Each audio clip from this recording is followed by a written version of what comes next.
So the Cowboys, as you probably have already heard by now, have officially placed the franchise tag to tight end Dalton Schultz.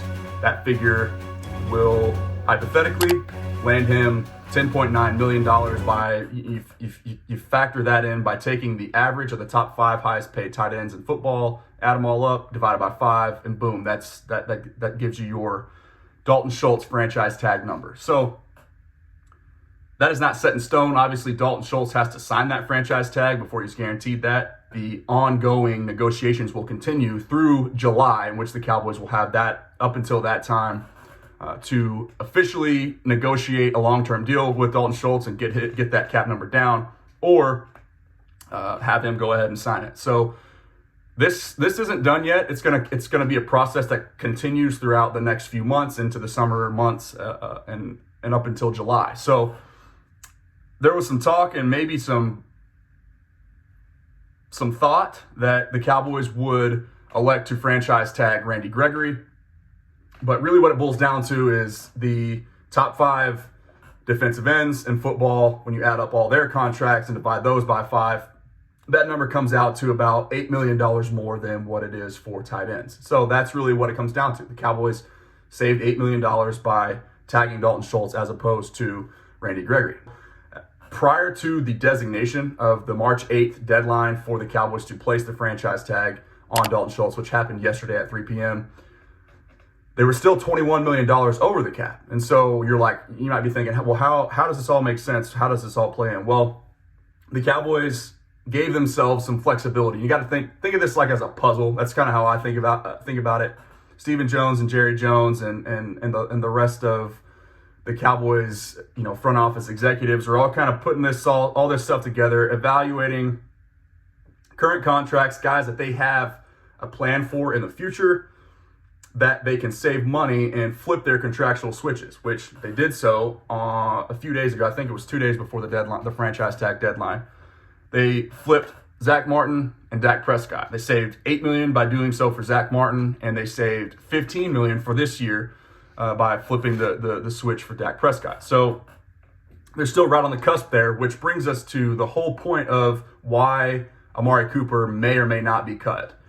And again, I'm on record. I've stated that it's not the fact that they're having to move on from Amari Cooper, or potentially that is the reason for my displeasure and voicing so publicly, but it's the fact that they're having to do so because of a contract that they're just stricken by, that of Ezekiel Elliott, by extending him and paying him over the life of a 6-year window. Just at the time, I was all for it, bringing Zeke back, and I was like, look, this team is ready. I think they can go win right now. Turns out that was a horrible decision. I have since matured enough and understood enough and seen enough football and done enough research to realize that paying running backs, especially extending them after they've had, shouldered the load for 3 years on their rookie deals and carried the ball over 300 times, that's all the wear and tear starts to take its toll. And then lo and behold, boom, that's what happens this year. So now the Cowboys are on the books for Ezekiel Elliott for $18 million. There's no way that they can get off of that number because they can't trade him, because nobody wants to accrue that contract for an injured running back who's well into his career by this point. And you can't cut him because then you'd be on the books for the same amount of dead money. So you're paying for him either way if you cut him, right? So that's out of the window as well. So that's my problem with this whole thing.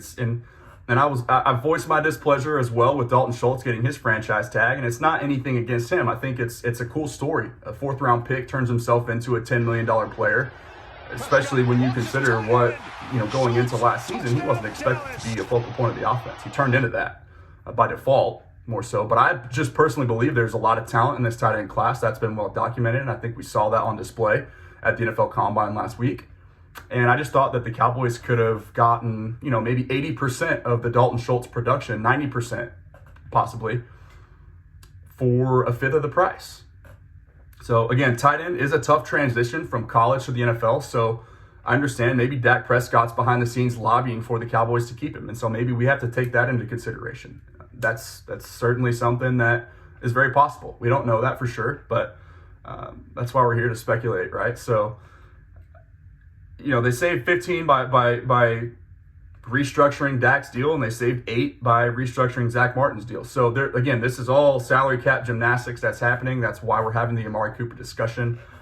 My thing is, look, the Cowboys do a lot of things wrong, but they also don't get enough credit for a lot of the stuff that they do right. So we do also have to acknowledge, while you may or may not agree with the decision to let Amari go by either trade or cutting him, the Cowboys did a good thing in the way they structured his contract, to where they can cut him this year and be on the books for pretty much, for nothing, right? Because they guaranteed him, I think they signed a 5-year extension at $100 million. He's a $20 million per year player, but only $40 million of that was guaranteed. And so he's already earned the total guarantees of his contract extension. So again, that's why the guaranteed number is the important number to look at when you're talking about all the contracts for NFL players, because teams are always going to find a way to move on from you if they can save a dollar. So that's what we're looking at here. It sucks, but I could speculate too that maybe this is just something that's kind of been brewing behind the scenes for a long time, since Jerry Jones went on radio waves and more or less took his shot at Amari Cooper for not having his vaccination. And he's always a we before I guy. That's Jerry's mantra. And as a team player, that's kind of what you would want everybody to be. But as we know, I'm not going to get into this discussion, but it's just, Amari is a very calculated person. He's a very smart guy. He's intelligent. He has his beliefs. He stood by them. And so we can't criticize a player for that. But we could also, in that same breath, on the flip side of that coin, we could maybe say that was ultimately to his demise. And there's been some effort stuff speculated. I don't know. I still think he's a top 10 receiver in football. I think he helps his team, but if he's going to be utilized the way that he was last year, not a focal point of the offense, then yeah, why are you paying him $20 million anyways? So that's it, guys. Look forward to the Dalton Schultz deal getting restructured, them saving a few extra $1 million for this particular season so that they can go and sign guys like Jaron Kearse, who is very, very important to this Dan Quinn defense. Same is true for Randy Gregory. Maybe a 2-year, $20 million deal is kind of something that I could see happening for him, who, he's entering his age 30 season this year.